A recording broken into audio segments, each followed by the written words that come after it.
நிழல் இலக்கிய தரம் உங்களுக்காக.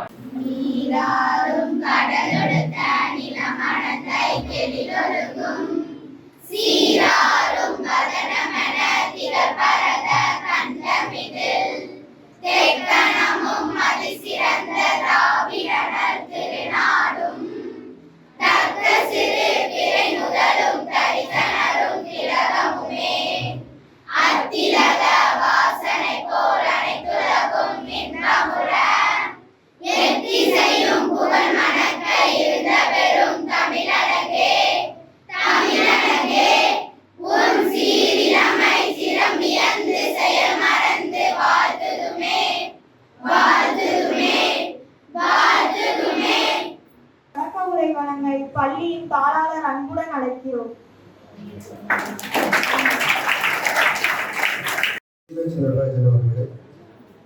முனைவர் சர்தார் அவர்களே, ஆசிரியர் இருவசிங் அவர்களே, ஆசிரியர்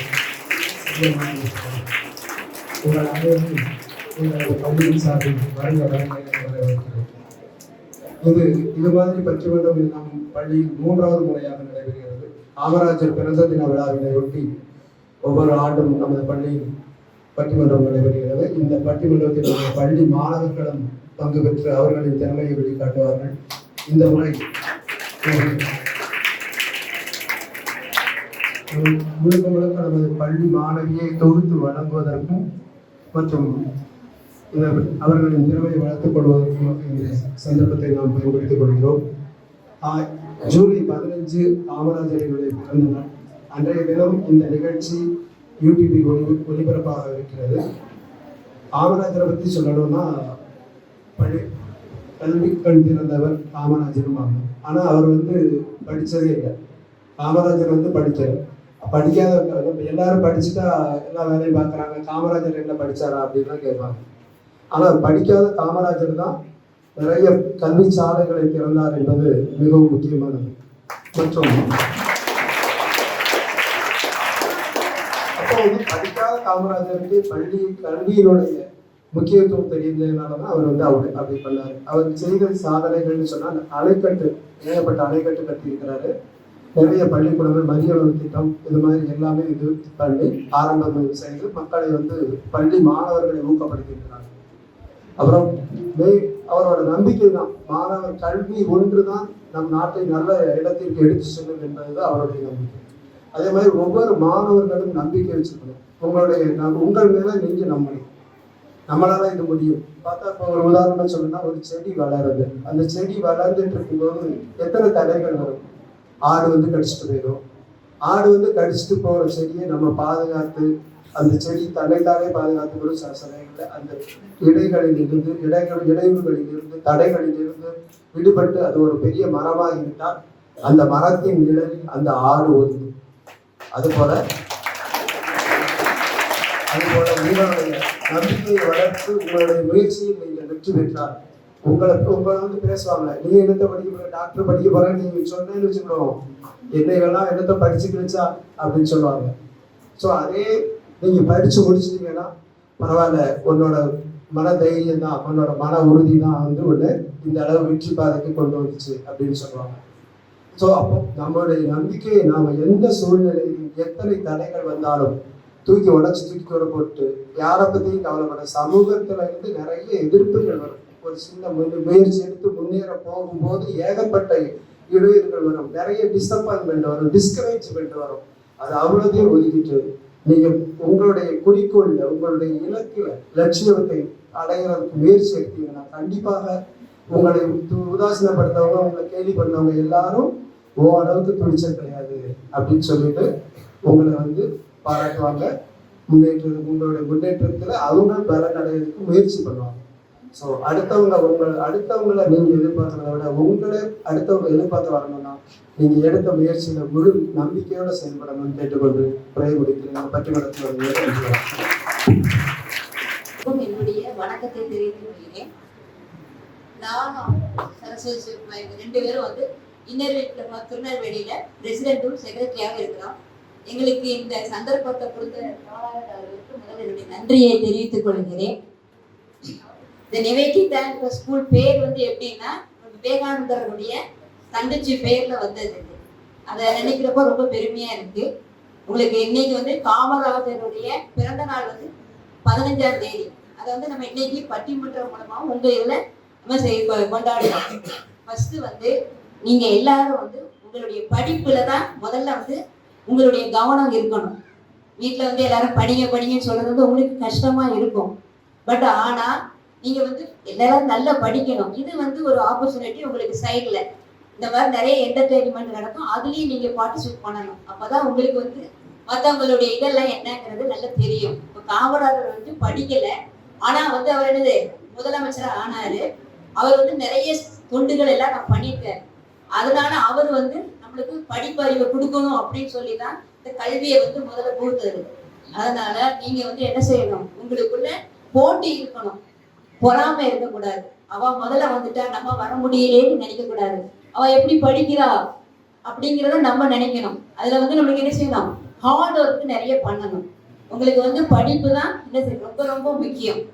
அதனால நீங்க வந்து ஒவ்வொரு டயத்தையும் வந்து படிப்புல கவனம் செலுத்துங்க. கொஞ்சம் ஃப்ரீயா இருக்க டயத்துல டிவி பார்க்கலாம். இப்ப நிறைய மொபைல்ல அடிக்ட் ஆயிருக்கீங்க. அதெல்லாம் வந்து சும்மா ஒரு சாதாரண ஒளிதான். அதுல வந்து நீங்க எதுவும் சாதிக்கப்படுறது கிடையாது. உங்களுடைய படிப்புல வந்து கவனம் செலுத்தினாலே நீங்க பின்னாடி பெரியவங்களா வருவீங்க.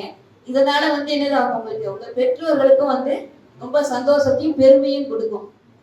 ஓகே, இதோட கதை முடிச்சுக்கலாம். Happy morning, students.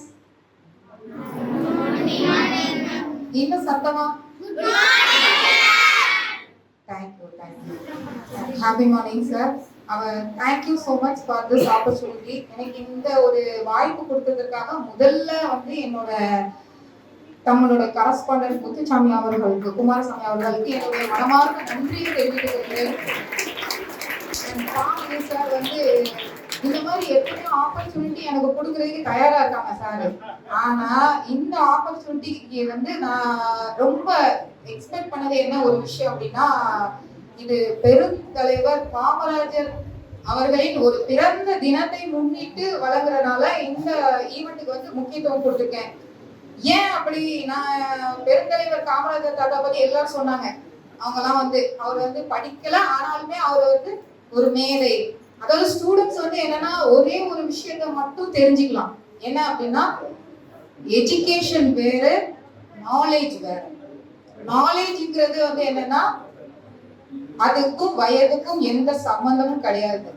கல்வி அப்படி கிடையாது. நீங்க ஃபர்ஸ்ட் ஸ்டாண்டர்ட் இந்த ஏஜுக்கு உங்களுக்கு இந்த கல்வியை தான் பிக்கப் பண்ண முடியும் அப்படின்னு சொல்லிட்டு ஒரு சிலபஸ் வச்சிருப்பாங்க. ஸோ அதனால கல்வி வந்து சிலபஸை வந்து ஃபோக்கஸ் பண்றது. உங்களுடைய நாலேஜ், உங்களுடைய அறிவு உங்களுடைய வயதிற்கும் அப்பாற்பட்டதாக இருக்கும். ஸோ அதனால எஜுகேஷன் வேற, நாலேஜ் வேற. அதை புரிஞ்சிக்கக்கூடிய தன்மை உங்க ஒவ்வொரு ஸ்டூடெண்ட்ஸ்க்கும் இருந்ததுன்னா நீங்க அடுத்தடுத்த லெவல்ல உங்களுடைய க்ரோத் ஆனதை நீங்க காட்ட முடியும். ஓகேவா? அண்ட் தென் சென்னை குல்ஃபிக்கும் அதுக்கு முன்னாடி என்ன நானே நான் அறிமுகப்படுத்திக்கிறேன். I am Jayasakthi, yoga mentor. Yoga mentor அப்படின்னா யோகா கிளாஸ் டீச் பண்ணிட்டு இருக்கிறேன். 9 இயர்ஸா கிளாஸ் எடுத்துட்டேன். உங்களை மாதிரி எத்தனையோ ஸ்டூடெண்ட்ஸை வந்து உருவாக்கிட்டு இருக்கிறேன். ஸோ யோகாவுக்கும் குல்ஃபிக்கும் என்ன சம்பந்தம் எல்லாம் நான் கேட்கிறேன். இப்போ வந்து ஒரு கொஸ்டின் ஆன்சர் தான். ஓகே, ஹேண்ட்ஸ் ரைஸ் பண்ணா மட்டும் போதும். யாரெல்லாம் யோகா பண்ணியிருக்கீங்க இதுக்கு முன்னாடி?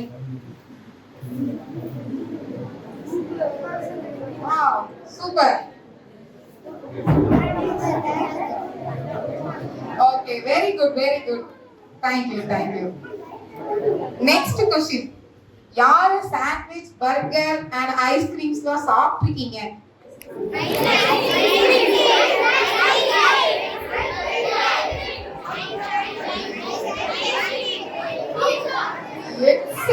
எக்ஸலென்ட். எல்லாரும் வந்து 2 ஹேண்டையுமே ரைஸ் பண்ணிருவீங்கன்னு நினைக்கிறேன். இதுக்கு அப்படிதானே?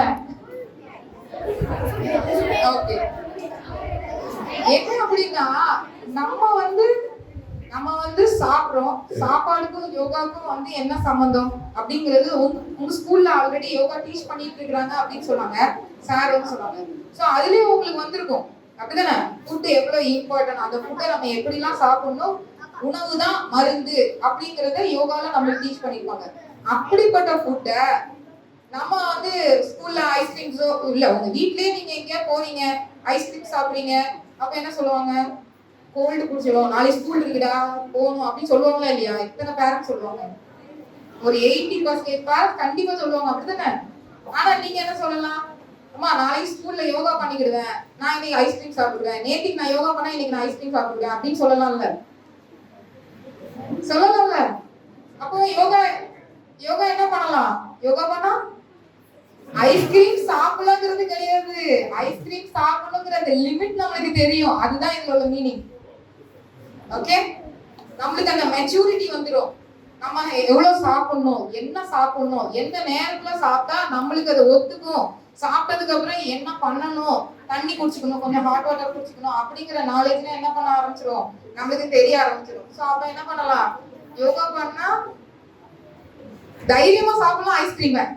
யோகா பண்ணாட்டாலே என்ன பண்ணலாம்? சாப்பிடலாம், பிரச்சனை கிடையாது. பட் பயந்துட்டே சாப்பிடணும். நம்ம சாப்பிடுறது என்ன பண்ணலாம்? தைரியமா சாப்பிட்டோம்னா யோகா பண்ணிட்டு நம்ம ஐஸ்கிரீம் சாப்பிட்டுக்கலாம். Okay, no problem. ஸோ அது அண்ட் தென் இன்னொரு என்ன ஒரு விஷயம்னா என்ன சார், பெருந்தலைவர் காமராஜர் தாத்தா வழி வந்த பேத்தி நான் ஆக்சுவலா வந்து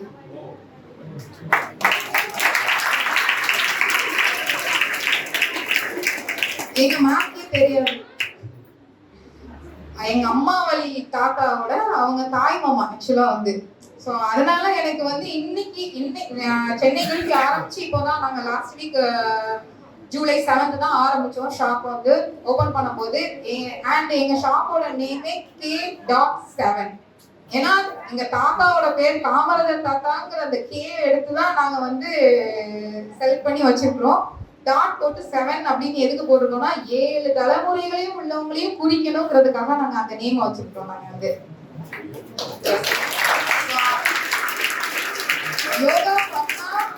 யோகா பண்ணா எல்லாம் தானா அமையும்னு எனக்கு டீச் பண்ணாங்க பாத்தீங்களா, அந்த மாஸ்டர் சொன்னாங்க. எனக்கு என்னோட மாஸ்டர் சொன்னாங்க. அது வந்து இன்னைக்கு நான் எந்த ஒரு முயற்சியுமே பண்ணல. யதார்த்தமா இன்விடேஷன் கார்டு கொடுக்கும்போது, சீஃப் கெஸ்ட் இன்வைட் பண்ணும்போது, இன்விடேஷன் கார்டு கொடுக்கும்போது பாமணி சாரை வந்து மீட் பண்ணோம். அவங்க உடனே என்ன பண்ணாங்கன்னா இந்த ஈவெண்ட்டுக்கு நம்மள அப்படியே கனெக்ட் பண்ணி விட்டாங்க. ஸோ அப்போ இது வந்து நம்ம நினைக்கிறோம் மனுஷங்க மீட் பண்ணி பண்றோம் அப்படின்ட்டு நினைக்கிறோம். ஆனா எனக்கு இன்னும் எல்லாமே மேல இருந்துதான் எல்லாம் நம்மளுக்கு வந்து இந்த கர்மா மூலமா தான் எல்லாம் இயங்கிட்டு இருக்கோம். யோகா பண்றதுக்கு ஒரு பிராப்தம் வேணும்னே சொல்லுவாங்க எங்க மாஸ்டர் வந்து. அந்த பிராப்தம்னா என்ன அப்படின்னா அந்த பூர்வ ஜென்மத்தின் தொடர்பு. நம்ம நிறைய விஷயம் படிச்சிருப்போம். எஜுகேஷனை பொறுத்த வரைக்கும் நீங்க இப்ப A ஃபார் ஆப்பிள் இருந்து ஆரம்பிச்சிருக்கீங்க, அப்படிதானே? அடுத்த பிரிவிலையும் A ஃபார் ஆப்பிள் தான் முதல்ல இருந்ததுதான் வரணும். ஆனா பூர்வ ஜென்மத்தின் தொடர்புன்னு சொல்றது என்னன்னா நம்மளுடைய ஸ்பிரிச்சுவல் தாட், நாலேஜ், இது எல்லாமே பூர்வ ஜென்மத்தின் தொடர்புடையது. சில விஷயங்கள் நம்ம இந்த பிரிவில படிச்சிருக்கிற மாதிரியே தோணாது. ஆனா நம்மளுக்கு அதுல உள்ள நாலேஜ் வந்து இருக்கும். அதுல வந்து உள்ள புகுந்து என்னதான் இருக்குன்னு நம்ம பார்த்துருவோம். இன்னைக்கு நம்ம புதுசா ஒரு விஷயத்த கத்துக்க போறோம் அப்படிங்கிற ஆர்வத்துல என்ன பண்ணுவோம்னா அதுக்குள்ள என்ன இருக்குங்கிறத தெரிஞ்சுக்குவோம். அதே மாதிரிதான் அது வந்து ஜென்மாந்திர தொடர்பு, ஜென்மாந்திர கல்வி அப்படின்னு சொல்லுவாங்க. அதை வந்து யோகாவுக்கு சொல்லுவாங்க. ஆயக்கலைகள் 64. அந்த ஆயக்கலைகள் 64லயும் என்னென்ன கலை இருக்குங்கிறது எல்லாமே நம்மளுக்கு தெரியும். ஓவியக்கலை, நடனக்கலை, சிற்பக்கலை. இந்த இன்னைக்கு பேச வந்திருக்காங்களே, பேச்சு போட்டிக்கு வந்து பட்டிமன்றத்துக்கு வந்திருக்காங்க. அது பேசுறது கூட ஒரு கலை தான். ஒருத்தங்களை அட்ராக்ட் பண்ற மாதிரி ஒரு விஷயத்த வந்து நகைச்சுவை உணர்வின் மூலமாக ஒரு எளிமைப்படுத்தி சொல்லக்கூடிய விஷயத்த வந்து பேச்சாற்றல் மூலமா கொடுக்க வந்திருக்கிறாங்க. சோ இந்த மாதிரி எத்தனை கலைகள் இருந்தாலும் ஏன் யோக கலையை சிறந்த கலைன்னு சொல்றாங்க அப்படின்னா அதுக்கு என்ன காரணம்? இஃப் தேர் எனிஒன், என்ன காரணம்? நீங்க ஒவ்வொரு ஸ்டூடெண்ட்டும் ஒவ்வொரு விஷயத்துல டேலண்டா இருப்பீங்க. சிலர் மேக்ஸ் நல்லா போடுவீங்க, அப்படிதானே? சிலர் என்ன பண்ணுவாங்க, சயின்ஸ்ல நல்லா டேலண்டா இருப்பீங்க. சயின்ஸ்லயுமே பிசிக்கல், பாட்னி, சுவாலஜிங்கிறதுல ஒவ்வொரு விஷயங்கள் சில ஸ்டூடெண்ட்ஸ் வந்து சுவாலஜில டேலண்டா இருப்பீங்க, அப்படிதானே? ஸோ ஒரு பர்டிகுலரான ஒரு விஷயத்துல எப்படினாலும் கடவுளுடைய படைப்புல, இறைவனுடைய படைப்புல ஒவ்வொருத்தர்களும் திறமையாளர்கள் தான். தனக்குள்ள என்ன திறமை இருக்குன்னு தட்டி எழுப்புறதுக்கு தான் இந்த மாதிரியான கரஸ்பாண்டன்ட், டீச்சர்ஸ், இவங்க எல்லாரும் உங்களுக்கு சப்போர்ட்டா இருக்கிறாங்க. அவங்க தான் என்ன பண்ணுவாங்கன்னா உள்ள இருக்கக்கூடிய உங்க டேலண்ட், உன்னால முடியும்டா, நீ பண்ணுடா அப்படின்னு அந்த உத்வேகத்தை கொடுக்கறதே அவங்க தான். அவங்க மூலமா தான் உங்களுக்கு எனர்ஜி கிடைக்குது, பூஸ்டப் கிடைக்குது. நீங்க பூஸ்டப் ஆறீங்க, அடுத்த லெவலுக்கு உங்களால அச்சீவ் பண்ண முடியுது உங்களால. ஸோ அப்போ உங்களுக்குள்ள இருக்கக்கூடிய டேலண்ட்டை வந்து உள்ள இருந்து எக்ஸ்போஸ் பண்றதுக்கு இத்தனை பேர் சப்போர்ட்டா இருக்கிறாங்க. அது மூலமா மட்டும் இல்லாம யோகாவும் உங்களுக்கு என்ன பண்ணும்னா ஃபுல் அண்ட் ஃபுல் வந்து சப்போர்ட் பண்ணுது. இயற்கையாக, அதாவது உங்களுடைய இதுக்கு முன்னாடி உள்ள முன்னோர்கள் இருக்காங்களா, எங்க தாத்தா நல்லா வந்து சயின்ஸ் போடுவாங்க, நல்லா கணக்கு பிள்ளை, அவங்க நல்லா கணக்கு போடுவாங்க. ஸோ அப்போ அந்த டேலண்ட் என்ன பண்ணுது யோகா மூலமா உங்களுக்குள்ள இருந்து என்ஹான்ஸ் பண்ணுது. யோகா பரம்பரையா இருக்கக்கூடிய திறமைகளை உள்ள இருந்து உங்களுக்கு என்ன பண்ணுதுன்னா தட்டி எழுப்பி வெளியில விடுது. அது மட்டும் இல்லாம ஒவ்வொரு ஜெனரேஷன், இப்போ எங்க தாத்தாக்கு வந்து சுகர் இருந்தது, டயபிட்டிஸ்ல அவங்க அஃபெக்ட் ஆனாங்க, இவங்களுக்கு அந்த வியாதி இருந்தது அப்படின்னு சொல்லிட்டு இருந்தாலும் இந்த மாதிரி பரம்பரை வியாதிகள்ல இருந்தும் நம்மளுக்கு என்ன கிடைக்கும், நம்மளுக்கு அதுல இருந்து யோகா மூலமா கண்டிப்பா ஒரு ரிசல்ட் கிடைக்கும், ஒரு தீர்வு கிடைக்கும். இன்னைக்கு வரைக்கும் எத்தனையோ சயின்டிஸ்ட், அமெரிக்கன் சயின்டிஸ்ட் முதற்கொண்டு நாசால முதற்கொண்டு என்ன ஜெனட்டிக்கா வரக்கூடிய டிசீஸ்க்கு யாரும் இன்னும் மருந்து கண்டுபிடிக்கல.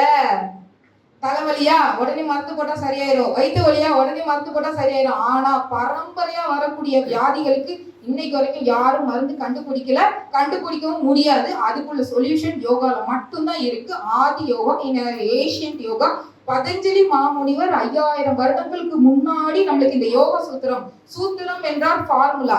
மேக்ஸ்ல நீங்க ஒரு கால்குலேஷன் பண்றீங்க, அந்த ஃபார்முலாவை நீங்க கரெக்டா பிளேஸ்மெண்ட் பண்ணாதான் என்ன ஆகும், உங்களுக்கு ஆன்சர் வரும். கரெக்ட். அதே மாதிரிதான் நம்ம லைஃப்ல நம்மளோட ஏம நம்ம நோக்கி நம்ம போகணும், நம்மளோட எய்ம்ல சக்சஸ் ஆகணும் அப்படின்னா ஒரு ஃபார்முலா தேவை. That's formula is yoga. அந்த யோகாங்கிற ஃபார்முலா நீங்க போட்டீங்கன்னா என்ன பண்ண முடியும், ஆன்சர் தானா டேலி ஆயிடும். அப்படிதானே? அவ்வளவுதான். சோ அப்போ என்ன பண்றோம், யோகா பண்றோம், ஐஸ்கிரீம் சாப்பிடுறோம், யோகா பண்றோம். That's it. சென்னை குல்ஃபி, அவர் மேனுஃபேக்சரிங் சென்னை ப்ராடக்ட் இன்னைக்கு நம்மளுக்கு நெல்லையில கிடைக்குது. நம்மளுடைய அட்ரஸ் வந்து டவுன் நெல்லையப்பர் கோயில் நியர்பை 1 கிலோமீட்டர் சர்க்கிள்ல தான் இருக்கு. ஸோ அதனால அவசியம் ஃபேமிலியில எல்லாரும் சொல்லுங்க, வாங்க நம்ம கடைக்கு வாங்க. வர்றதுக்கு முன்னாடி என்ன பண்ணணும், very good, one more time, வர்றதுக்கு முன்னாடி என்ன பண்ணணும்,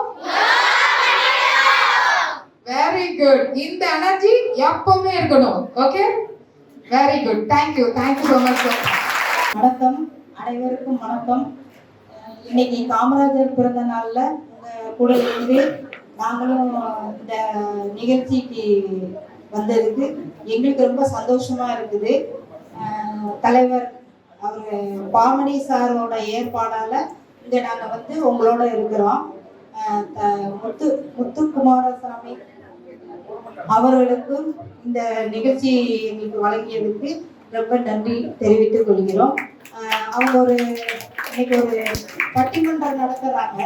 அதுல சில பாயிண்ட்ஸ்களை நீங்க எடுத்து அதற்கு ஏற்ற மாதிரி நடந்தா ரொம்ப நல்லா இருக்கும். நன்றி.